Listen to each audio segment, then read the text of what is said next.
कंजूस बहू की दावत। रीना, हमेशा खुश रहना बेटी, और अपने घर परिवार को भी हमेशा खुश रखना। हाँ माँ, पर आप और पापा भी अपना ख्याल रखना।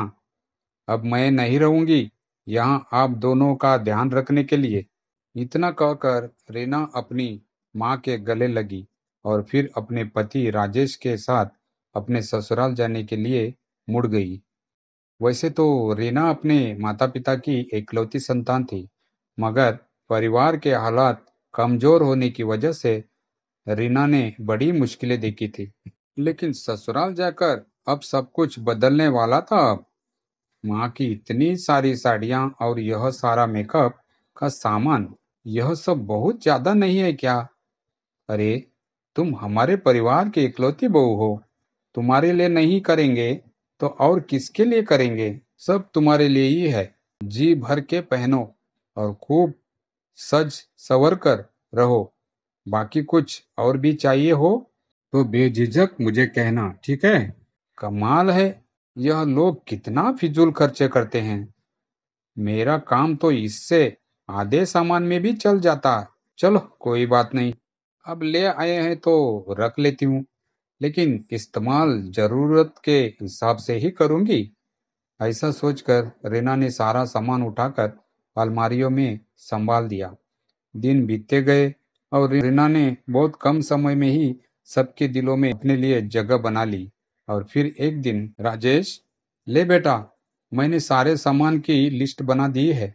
सारा सामान शाम से पहले ले आना।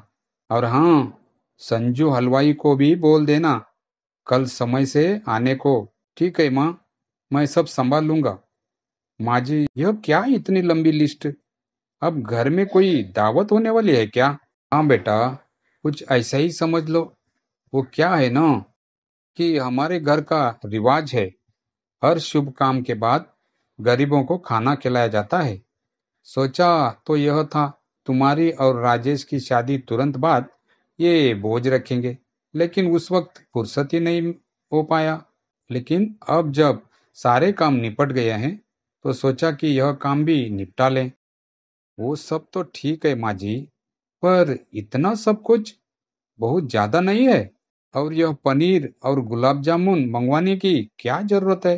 अभी गरीबों को ही खिलाना है ना खाना, तो उन्हें तो भी सस्ता खिला देंगे तो भी चलेगा। नहीं बेटा, यह तो पुण्य का काम है, इसमें कंजूसी करना ठीक बात नहीं। और वैसे भी हमें किस बात की कमी है? कमी अभी नहीं, पर अगर सब कुछ ऐसे ही चलता रहा तो एक दिन कमी जरूर हो जाएगी। माँ जी, माफ कीजिए। अब अगर आपको बुरा ना लगे तो क्या इस बार मैं सब कुछ संभाल लूं? हाँ हाँ, क्यों नहीं बेटा। वैसे भी आगे तो तुम्हें ही संभालना है, तो मुझे क्या दिक्कत हो सकती है? ठीक है, तुम और राजेश मिलकर सब संभाल लेना। बाकी मेरी कोई मदद चाहिए हो तो बताना। कांता को रीना की समझदारी पर कोई शक नहीं था।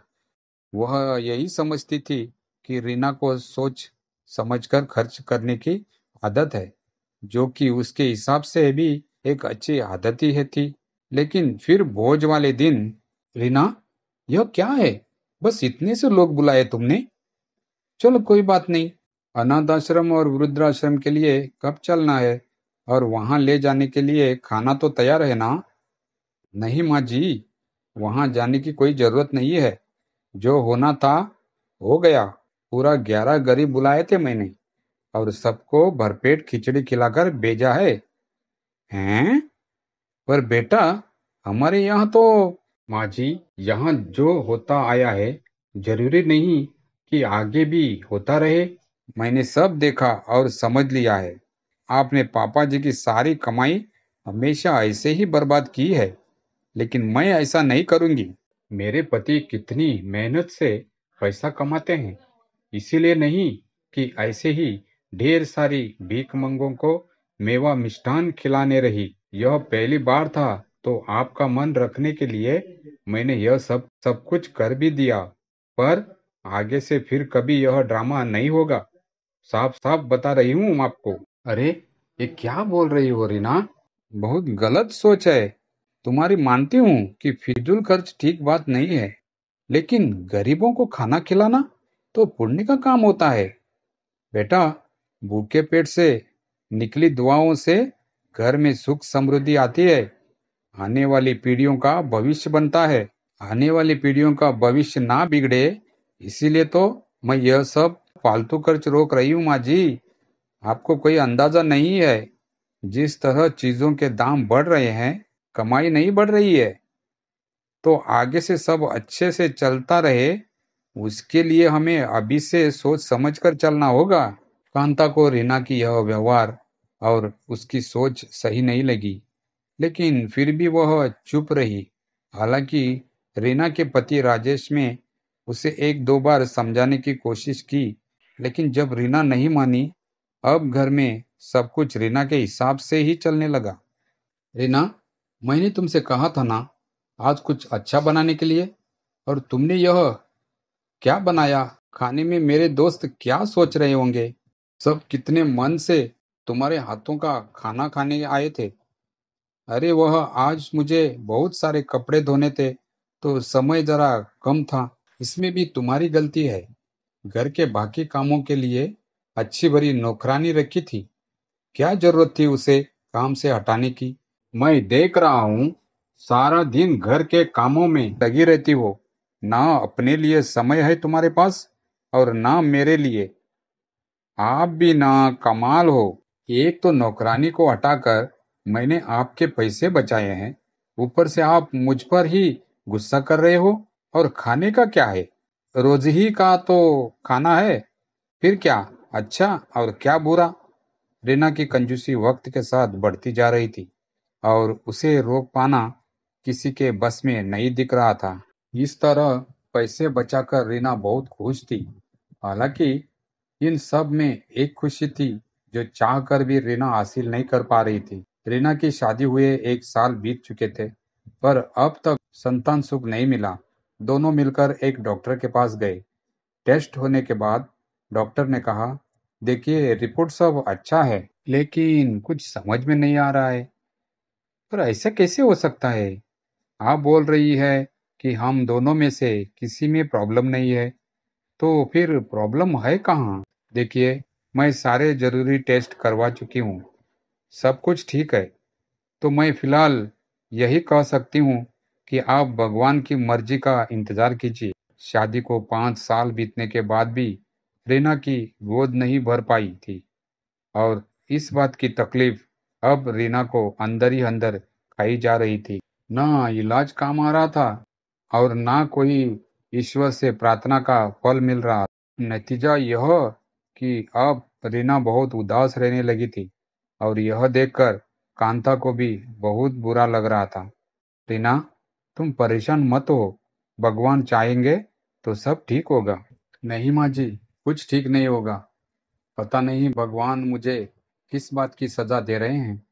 शादी से पहले इतनी मुसीबतें देखी, वह कम थी क्या, जो अब शादी के बाद भी औलाद न होने का दुख लिखा दिया है भगवान ने मेरे नसीब में। नहीं रीना, ऐसे नहीं बोलते। देखो, मैं जानती हूँ कि वैसे तो तुम्हें इस सब में विश्वास नहीं है, लेकिन बेटा, बस एक बार मेरे कहने पर तुम मेरे साथ हमारे कुल गुरु जी के पास चलो। मुझे पूरा विश्वास है कि वह समस्या का हल जरूर बता सकेंगे। रीना इस वक्त हिम्मत हार चुकी थी, तो उसके पास अपनी सास की बात मानने के सिवाय और कोई चारा नहीं था। वह कांता के साथ कुल गुरुजी के पास गई, जो कि रीना के बारे में सब कुछ पहले से जानते थे।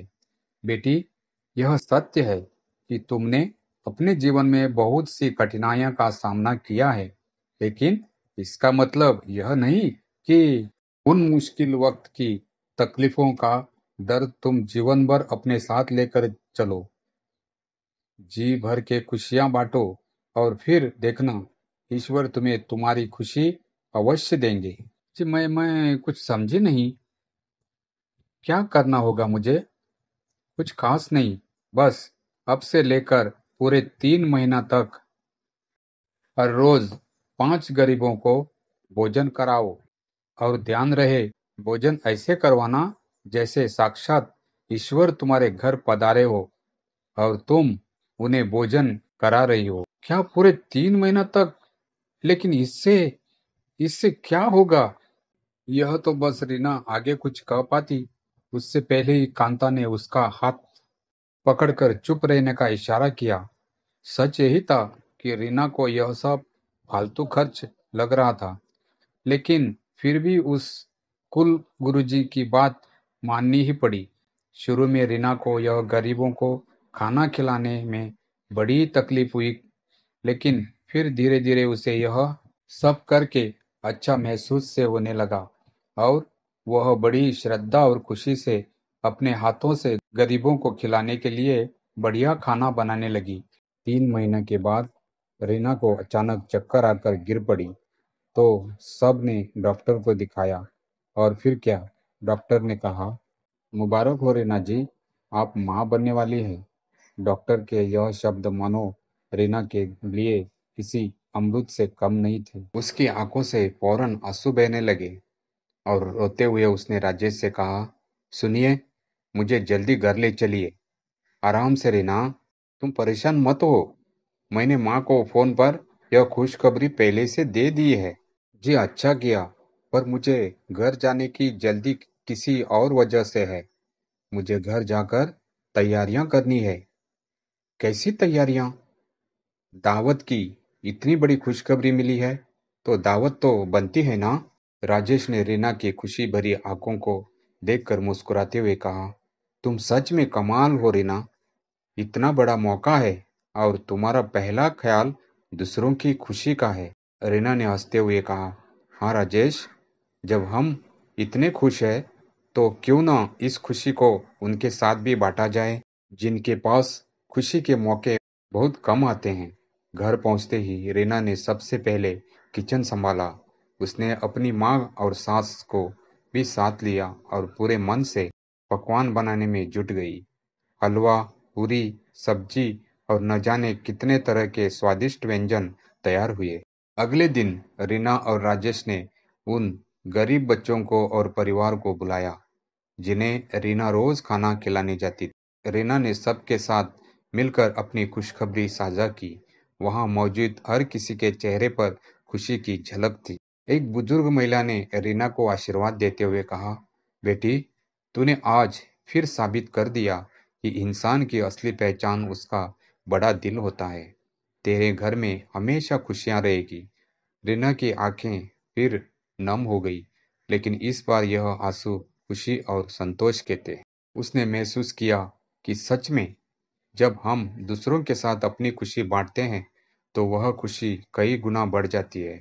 उस दिन रीना ने यह संकल्प लिया कि वह अपनी आने वाली संतान को भी यही सिखाएगी।